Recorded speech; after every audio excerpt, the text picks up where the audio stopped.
Australians last summer bore witness close up to what the awful force of nature is capable of delivering right now.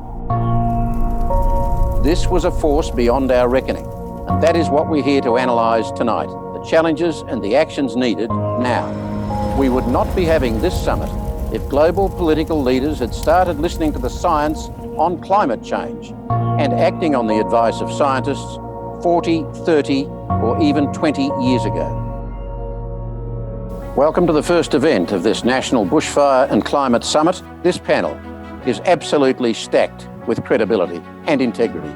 It was an absolutely shocking summer, but not a surprise. The resources that we have to put into emergency services must be greatly increased, because we could have another year like this next year, and if not next year, the year after or the year after that. I think we've got to not think about last summer as a one-off series of events.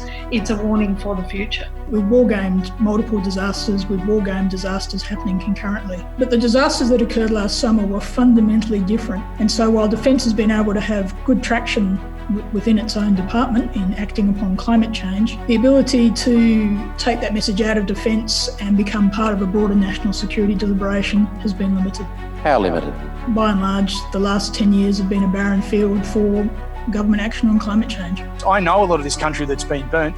It's been burnt the wrong way and it hasn't been managed properly for decades and centuries. We need to reach out to our Indigenous brothers and sisters because they've got knowledge that we pushed off to the side, and they're part of the solution if we let them be.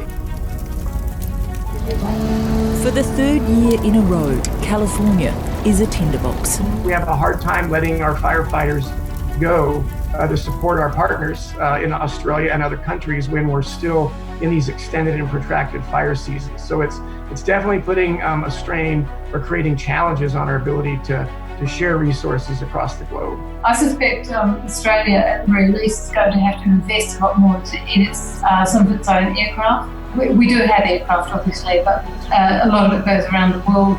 I think that much more expenditure on that is going to be really, really important. A stern warning for the Prime Minister.